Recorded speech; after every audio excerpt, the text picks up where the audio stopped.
জাতীয় মসজিদের খতিব সাহেব উনি হা এবং না ভোট নিয়ে কিছু বিশ্লেষণ করেছেন যে হাতেও কিছু সমস্যা আছে, নাতেও সমস্যা আছে, তবে আপনাকে হাতেই দিতে হবে বিষয়টা এমন না। আসলে যে হার মধ্যে কি কি নীতিমালা আছে, নার মধ্যে কি কি নীতিমালা আছে, ওনারা কিন্তু সব নীতিমালাগুলো জানে না। এখন আর ভোটের আছে 4-5 দিন। এখন আপনাকে হার নাতে কনফিউশন না করে জাতির কল্যাণ সর্বাধিক ক্ষেত্রে কোনটা কল্যাণ হবে সেটাই বলা উচিত। মুফতি আব্দুল মালিক হাফিজাহুল্লাহ হা আর না ভোট নিয়ে একটা বক্তব্য দিয়েছেন, কিন্তু আমরা অনেকেই বুঝতে পারছি না যে আমরা কি ভোট হাতে দিব নাকি নাতে দিব।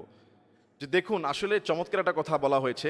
উসুলের একটা কায়দা আছে, যদি আপনার সামনে দুইটাই খারাপ জিনিস থাকে এবং যে কোনো একটা আপনাকে নিতেই হবে এবং যে কোনো একটা আপনাকে ইনস্ট্যান্ট রক্ষা করতে হবে, এছাড়া কোনো বিকল্প নাই, সেক্ষেত্রে কম খারাপ যেটা,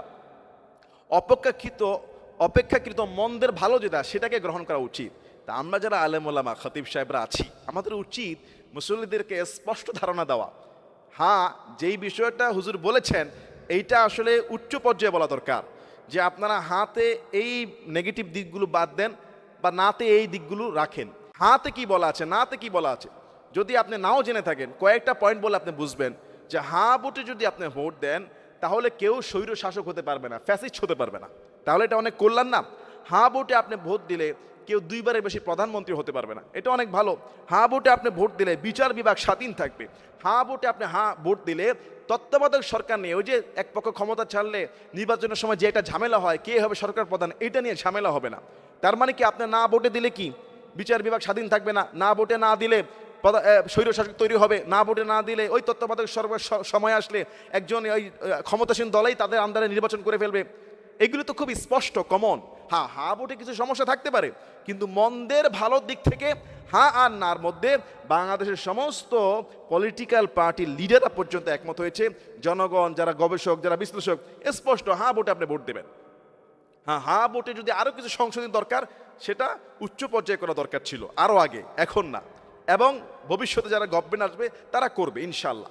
তাই এখন চোখ বন্ধ করে হ্যাঁ আর না ভোটের গণভোটে আপনি হ্যাঁ ভোটে মেরে দিবেন, এতে কোনো বিভ্রান্তি হওয়ার কোনো কারণ নাই। এবং আপনি সবাই কিন্তু মুসলমান, এখানে কিন্তু এখানে কেউ কিন্তু ইসলাম বিক্রি করে রাজনীতি করে না, সবাই মুসলমান, একটা কথা মনে রাখবেন। তো এখানে মুসলমানের মধ্যে আপনাকে বাঁচতে হবে সেরা মুসলমানকে, কারা আসলে প্রকৃত ন্যায় ইনসাফ কায়েম করতে পারবে, দুর্নীতি করবে না, সুদ খাবে না, ঘুষ খাবে না, জুলুম করবে না, মানুষের হক নষ্ট করবে না, এবং কারা সুশৃঙ্খলভাবে জীবনযাপন করে এবং করাতে পারবে, যোগ্যতা আছে, এলিট শ্রেণীর লোক আছে। আপনাকে দেখে ন্যায় ইনসাফের প্রতীকে ভোট দিতে হবে। মুফতি আব্দুল মালিক সাহেবের তার বক্তব্যে কিছু কিছু ইঙ্গিত করে ফেলেছেন, জানি না হুজুর এটা কেন করেছেন, কিন্তু আমাদের যারা দায়ী, আমরা যারা কথা বলি, দেখেন আমাদের বাংলাদেশে কোনো প্রত্যেক আলেমেই তাদের নিজস্ব চিন্তা দিয়ে কথা বলার চেষ্টা করে যে কোরআন হাদিস দিয়ে কথা বলার, কিন্তু অনেক সময় পক্ষপাতিত্ব করে ফেলে। পক্ষপাতিত্ব করা যাবে না, এক কথায় সৎ মানুষকে ভোট দিতে হবে, ইসলামপন্থী মুসলমানকে ভোট দিতে হবে, যারা আল্লাহ এবং আল্লাহর রাসূলের কাছাকাছি তাদেরকে দিতে হবে। আমরা বলছি না যে কেউ এখানে দরবেশ বুজুর্গ ভালো, বরং আল্লাহর কাছাকাছি যারা, কোরআন হাদিসের বেশিরভাগ পাওয়া যাবে যাদেরকে, তাদেরকে দিতে হবে। সবাই এখানে আবু বকর, ওমর, ওসমানের মতো খলিফা আপনি পাবেন না, এখানে সবাই গুনাহগার, ভুলকারী। আপনি ভালো একটা দলকে, ভালো একটা মানুষকে, ভালো একটা মার্কাকে আপনি নির্বাচন করেন, আল্লাহর রহমত আসবে। হিংসা বিদ্বেষ ভুলে গিয়ে মানুষকে ভাই ভাই হিসেবে মহাব্বতের কাছে টেনে নেন, আল্লাহ আমাদের সবার প্রতি রহম করুন। হুজুর, কেউ যদি ভোট দেওয়ার জন্য জোর করে টাকা দিয়ে দেয়, তাহলে সেই টাকা নেওয়ার পরে তাকে ভোট না দিলে কি গুনাহ হবে? মাশাআল্লাহ, চমৎকার একটা যুগোপযোগী প্রশ্ন। যে ভোটের আগে অনেকে কিন্তু টাকা ছড়ায় যে ভাই আমাকে ভোট দিয়েন, কাউকে 500, কাউকে 1000, কাউকে 2000। একটা কথা মনে রাখবেন, গরু ছাগল হাটে বিক্রি হয়, আল্লাহর প্রকৃত বান্দা বান্দি যারা, তারা কিন্তু বিক্রি হয় না। ভোট একটা আমানত, এটা একটা ভালো লোকের পক্ষে আপনার ভোটটা একটা সুপারিশ, তার পক্ষে একটা ভালো সাক্ষী। এখন কেউ যদি আপনাকে টাকা অফার করে এর বিনিময়ে যে আপনি আমার মার্কায় ভোট দিয়েন, আর সেই টাকা তাৎক্ষণিক না নিলে আপনার ক্ষতি হয়ে যেতে পারে, কারণ তারা বড় সাঙ্গপাঙ্গ লিডার, টাকা না নিলে বুঝবে যে আপনি ভোট দিবেন না, তাহলে আপনার ক্ষতি হতে পারে। তাহলে আপনি জোর করে যদি টাকাটা দিয়েই দেয়, আপনি টাকাটা নেবেন, নিয়ে আপনি পরে কোনো আল্লাহর রাস্তায় কোথাও সওয়াবের আশা ছাড়া এটাকে আপনি দান করে দিবেন। এবং তাকেই টাকা দিলে তাকে ভোট দিতে হবে, বিষয়টা এমন নয়। অথবা কেউ যদি আপনাকে এভাবে টাকা দেয় যে আপনি টাকা নেন, দোয়া করেন, কোনো প্রার্থী আপনাকে টাকা দিল আর দোয়া চাইলো কিন্তু ভোট চায় নাই, তাহলে আপনার সেই টাকা নেওয়া যায়, এটা হাদিয়া হিসেবে আপনি নেবেন। সে আপনার কাছে দোয়া চেয়েছে আর টাকা দিয়েছে, আপনি টাকা নিয়েছেন, কিন্তু টাকা নেওয়ার পরেই তাকেই ভোট দিতে হবে, বিষয়টা এমন না।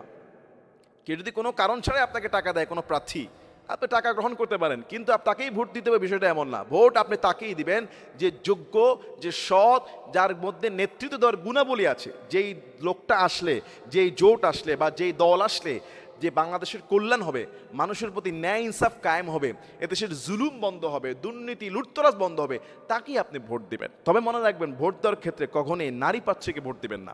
কেননা রাসূল সাল্লাল্লাহু আলাইহি ওয়াসাল্লাম তিনি বলেছেন যে যেই জাতি তাদের ক্ষমতা নারীর হাতে দেয়, সেই জাতি কখনো কল্যাণকামী হতে পারে না। এই জন্য নারী প্রার্থীদের রাজনীতি করা জায়েজ নেই, তাদের ক্ষমতায় বসা জায়েজ নেই।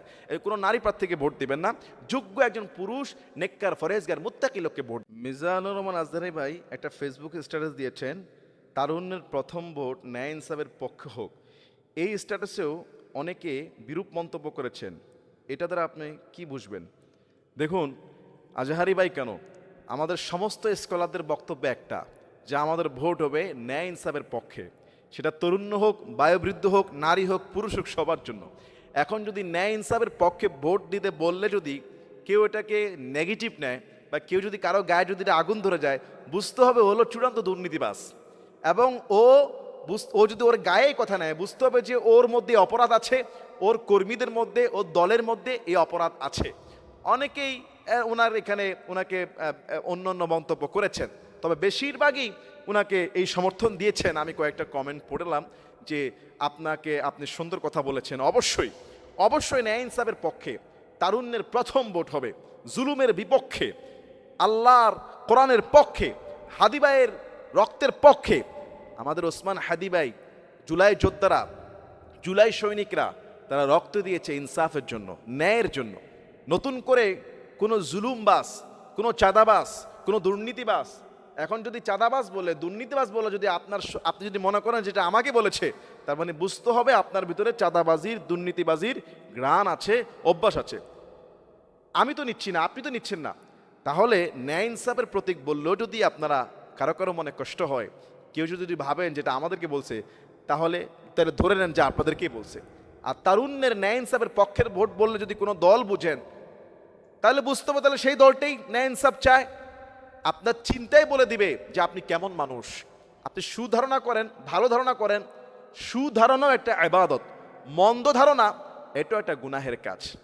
এজন্য আজহারি ভাই থেকে শুরু করে সমস্ত স্কলারদের, সমস্ত সেলিব্রিটি আলেমদের উচিত বলা, চুপচাপ বসে না থেকে সমস্ত সেলিব্রিটি আলেমদের উচিত যে বলে ফেলা যে ন্যায় আর ইনসাফ আর হকের পক্ষে থেকে যোগ্য ব্যক্তিকে যোগ্য জায়গায় পৌঁছে দেওয়া। রাসূল সাল্লাল্লাহু আলাইহি ওয়াসাল্লাম বলেছেন, যদি অযোগ্য ব্যক্তির হাতে ক্ষমতা তুলে দাও, তাহলে কিয়ামতের অপেক্ষা করো, কিয়ামত তোমরা নিয়ে আসবা। কিয়ামতের আগে অযোগ্যরা যোগ্য স্থানে পৌঁছে যাবে। এখন ভোট আপনার আমানত, আপনি আমানতের টাকা সুন্দরভাবে দিলে, যোগ্য ব্যক্তি যোগ্য জায়গায় আসলে আমি সুন্দর সুযোগ সুবিধা পাবো। আল্লাহ আমাদের সবাইকে সঠিক বুঝদান করুন। আজহারি ভাই কিন্তু কোনো দল, কোনো মার্কা, কোনো প্রার্থীর নাম বলে নাই, উনি সঠিক কথাই বলেছেন।